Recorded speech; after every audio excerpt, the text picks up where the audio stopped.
ഈ നാടകം കാണുമ്പോൾ കോൺഗ്രസ്സുകാർക്ക് ഇതിലൊരു പ്രശ്നം തോന്നുന്നുണ്ടെങ്കിൽ അത് നല്ല കാര്യമാണ്. ഇന്നിപ്പോൾ ഇന്ദിര പ്രിയദർശിനി എന്ന പേരിൽ നിങ്ങൾ സ്ത്രീകൾക്ക് വേണ്ടി കേരളത്തിൽ ബസ് ഓടിക്കുന്നുണ്ടല്ലോ. ആ ഇന്ദിരാഗാന്ധി ഭരിച്ചിരുന്ന സമയത്ത് അവർ അടിയന്തരാവസ്ഥ നടത്തിയപ്പോൾ അതിനെതിരെ പ്രതിഷേധിച്ച സ്ത്രീകളുടെ ജീവിതത്തിൻ്റെ നേർസാക്ഷ്യമാണ് ഈ നാടകം. ഇന്ദിരാഗാന്ധി പ്രഖ്യാപിച്ച അടിയന്തരാവസ്ഥയ്ക്കെതിരെ സ്നേഹലത റെഡ്ഡി എന്ന കലാകാരി നടത്തിയ ആ പോരാട്ടത്തെ തുടർന്ന് അവരെ ജയിലിൽ വെച്ച് അതിക്രൂരമായി മർദ്ദിച്ചതിൻ്റെ, നഗ്നയാക്കി മർദ്ദിച്ചതിൻ്റെ, അതിനെ തുടർന്ന് അവർ ശ്വാസകോശ അസുഖം പിടിപെട്ട് മരിച്ചതിൻ്റെ ഒരു പുനരാവിഷ്കാരമാണ് ഈ നാടകം. ഈ നാടകത്തിൽ നിങ്ങൾക്ക് പ്രശ്നം തോന്നണം. അങ്ങനെ പ്രശ്നം തോന്നി നിങ്ങളൊന്ന് സ്വയം ചിന്തിച്ചാൽ എത്ര ക്രൂരമായിരുന്നു നിങ്ങളിന്ന് വെച്ച് ആരാധിക്കുന്ന ഇന്ദിരാഗാന്ധി എന്ന് നിങ്ങൾക്ക് മനസ്സിലാവും. നിങ്ങളത് മനസ്സിലാക്കണം.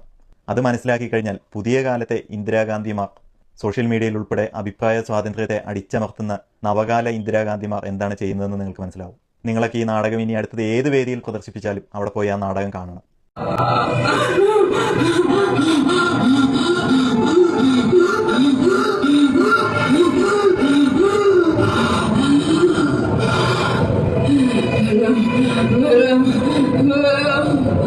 ഒരു രാജ്യം ഒറ്റ രാത്രി കൊണ്ട് ശ്വാസം മുട്ടി, ചോദ്യം ചോദിക്കുന്നത് കുറ്റമായി, കവിത എഴുതുന്നത് ഗൂഢാലോചനയായി, നാടകം അവതരിപ്പിക്കുന്നത് രാഷ്ട്രവിരുദ്ധതയായി, മൗനം മാത്രം സുരക്ഷയായി പ്രഖ്യാപിക്കപ്പെട്ടു.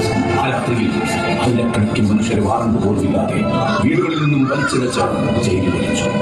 1000 ഒരു പേര് ഭരണകൂടത്തിന്റെ ഭയമായി മാറി.